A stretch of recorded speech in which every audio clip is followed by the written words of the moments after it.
The Homilies of Blessed Almalexia by Almalexia, a series of children's fables, each with its own moral.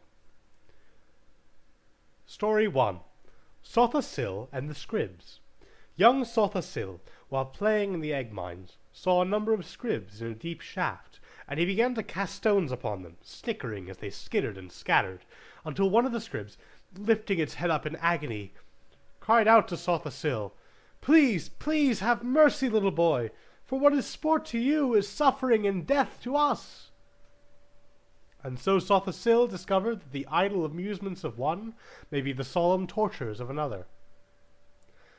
Story 2. Lord Vivec and the Contentious Beasts. A shock and a caguti were strutting back and forth in a foyada, casting aspersions of one another's looks. "You are the ugliest creature alive," the shock told the caguti. "No, you are the ugliest creature alive," the caguti told the shock, for each thought himself most handsome, and the other most ugly. Then Lord Vivec chanced by and settled their dispute. "No, you both are the ugliest creatures alive, and I will not have my pleasant sojourn spoiled by your unseemly squabbling." So he dealt them both mighty blows, shattering their skulls and silencing their argument, and went merrily upon his way. And thus Lord Vivec proved that ugliness is as much in one's manner as in one's appearance. Story 3. The Boiled Cutie. It is said that if a caguti steps into a boiling pool, he will leap out immediately to avoid harm. But if the caguti is standing in a pool, and a wizard slowly raises the temperature, measure by measure, to boiling, the caguti will calmly stand in place until he is boiled. Thus we see that we must be alert not only to the obvious danger, but also to the subtle degrees by which change may result in danger.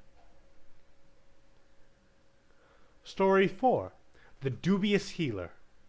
Once upon a time a Telvanni issued forth from his tower, and proclaimed to all the world that he was a mighty and learned healer, master of all alchemy and potions, and able to cure all diseases.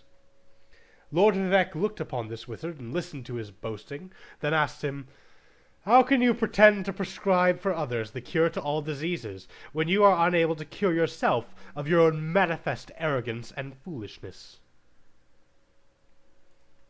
Story 5. The Guar and the Mudcrabs. The Guar were so tormented by the other creatures, they did not know where to go. As soon as they saw a single beast approach them, off they dashed in terror. One day they saw a pack of nix-hounds ranging about, and in a desperate panic, all the Guar scuttled off towards the sea, determined to drown themselves rather than live in such a continual state of fear. But just as they got near the shoreline, a colony of mudcrabs, frightened in their turn by the approach of the Guar, scuttled off and threw themselves into the water. "Truly," said one of the Guar, "things are not so bad as they seem, for there is always someone worse off than you." The Wounded Netch. Story 6. A wounded netch lay himself down in a quiet corner of its feeding ground.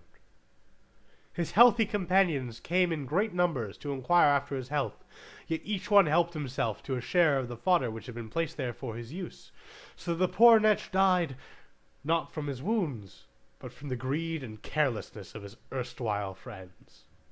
And so it is clear that thoughtless companions may bring more harm than help.